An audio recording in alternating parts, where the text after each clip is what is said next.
জানেন কি, বাংলার ইতিহাসে এমন এক যুদ্ধ হয়েছিল যেখানে তলোয়ার হাতে বাবা আর ছেলে একে অপরের মুখোমুখি দাঁড়িয়েছিলেন, যার শেষটা ছিল অত্যন্ত করুণ। ঘটনাটি সুলতান সিকান্দার শাহ এবং তার সুযোগ্য পুত্র গিয়াসউদ্দিন আজম শাহকে নিয়ে। সৎ মায়ের কুটচালে তৈরি হয় গভীর দূরত্ব। প্রাণ বাঁচাতে গিয়াসউদ্দিন সোনারগাঁয়ে আশ্রয় নিয়ে নিজের বাহিনী গঠন করেন। ১৩৯০ সাল জাফরগঞ্জের গোয়ালপাড়ায় রণক্ষেত্রে দুই পক্ষ।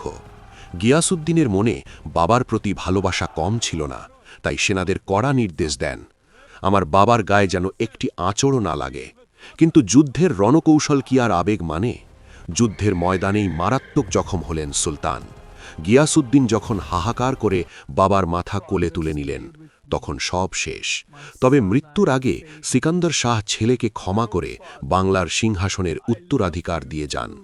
এক হাহাকারময় বিজয়ের মাধ্যমে শুরু হল গিয়াসউদ্দিন আজম শাহের স্বর্ণযুগ। গিয়াসউদ্দিন আজম শাহের সেই বিখ্যাত ন্যায় বিচারের কাহিনী কি আপনি জানেন? কমেন্টে জানান। আর বাংলার এমন রোমাঞ্চকর ইতিহাস জানতে সাবস্ক্রাইব করে সাথেই থাকুন।